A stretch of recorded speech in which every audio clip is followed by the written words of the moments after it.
సంస్కరణ బిల్లును Modi down down Modi down down Modi down down Modi down down Modi down down Modi down down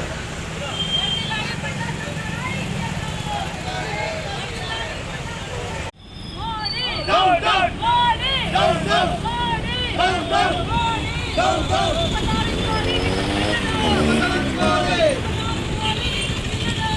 right a left alla right a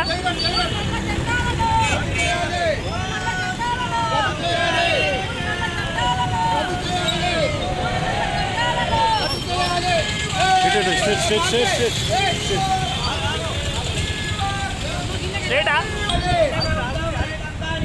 రాగు రాగు రాగు రాగు రాగు రాగు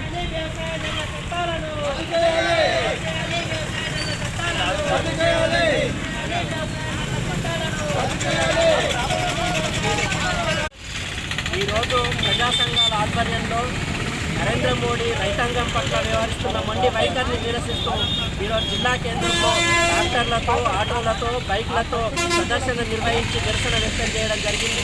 ఇప్పటికీ ప్రభుత్వానికి నరేంద్ర మోడీ సర్కార్కి ఏదైతే ప్రభుత్వం కూడా ఈరోజు సుప్రీంకోర్టు ఏదైతే మీ చట్టాన్ని ఉపసంహరించుకుంటారా లేకపోతే మేము చర్యలు తీసుకోమంటారా అని చెప్పేసి ప్రభుత్వానికి కేంద్ర ప్రభుత్వానికి హెచ్చరిక చేసింది. దీన్ని తొలగించుకోవాలి మోడీ సర్కార్ సిగ్గుపడాలా, ఈ విధానాలని వెంటనే ఉపసంహరించుకోవాలని చెప్పేసి ప్రజా సంఘాలుగా డిమాండ్ చేస్తూ ఉన్నాం. ఇప్పటికైనా ప్రభుత్వం తలొగ్గి ఆ రైతుల పోరాటానికి మద్దతుగా నిలిచి ఆ చట్టాన్ని వెంటనే ఉపసంహరించుకోవాలని చెప్పేసి కేంద్ర ప్రభుత్వాన్ని హెచ్చరిస్తున్నాం. లేకపోతే 26న జరిగే పెరేడ్కి ప్రభుత్వమే బాధ్యత వహించాల్సి ఉంటుందని చెప్పేసి ఈ సందర్భంగా హెచ్చరిస్తా ఉన్నాం.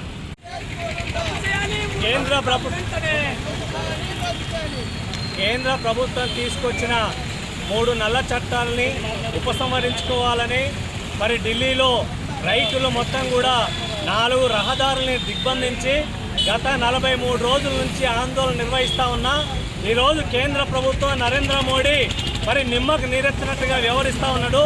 ఇది చాలా దుర్మార్గం. దేశానికి ప్రజలందరికీ కూడా ఒకవైపు మరి చాలా గొప్ప విషయాలు చెప్తా ఉన్నాడు.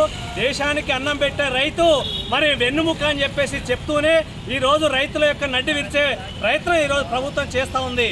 ఎందుకనంటే ఈ 3 నల్ల చట్టాల వల్ల ప్రజలందరికీ కూడా రైతాంగానికే కాదు ఈ దేశంలో ఉన్న 133 కోట్ల ప్రజలందరికీ కూడా పెను భారాలు పడడానికి అవకాశం ఉంది. మరి వాళ్ళ పెట్టుబడిదారులు ఎవరైతే ఉన్నారో అదానీ అంబానీ లాంటి వాళ్ళ ప్రయోజనాల కోసమే ఉపయోగం జరుగుతుంది తప్ప ఇవాళ కార్మికులకి ప్రజలకు ఎలాంటి ఉపయోగం లేదు. అందుకే రైతాంగానికి మద్దతుగా ఈరోజు నిజామాబాద్ జిల్లాలో మరి బైకులు ఆటోలు ట్రాక్టర్లతో ర్యాలీ నిర్వహించడం జరిగింది. ఇప్పటికైనా నరేంద్ర మోడీ సర్కార్ నువ్వు కళ్ళు తెరవాలి. ఎందుకంటే నువ్వు చర్చల పేరుతోటి కాలయాపన చేయడం సరైంది కాదు. వెంటనే సమస్యను పరిష్కారం చేయాలి. ఏదైతే నువ్వు రైతాంగ వ్యతిరేక నల్ల చట్టాలను తీసుకొచ్చినో వాటిని ఉపసంహరించుకునే వరకు ఈ పోరాటాన్ని ఇంకా ఉధృతం చేస్తాం. మరి రైతాంగాన్ని కూడా కదిలిస్తాం. రేపు 26వ తారీఖు నాడు మరి పెద్ద ఎత్తున ట్రాక్టర్లతో ర్యాలీ కూడా పరేడ్ నిర్వహిస్తామని చెప్పేసి ఈరోజు ప్రజా సంఘాలుగా మరి ప్రభుత్వాన్ని హెచ్చరిస్తా ఉన్నాను.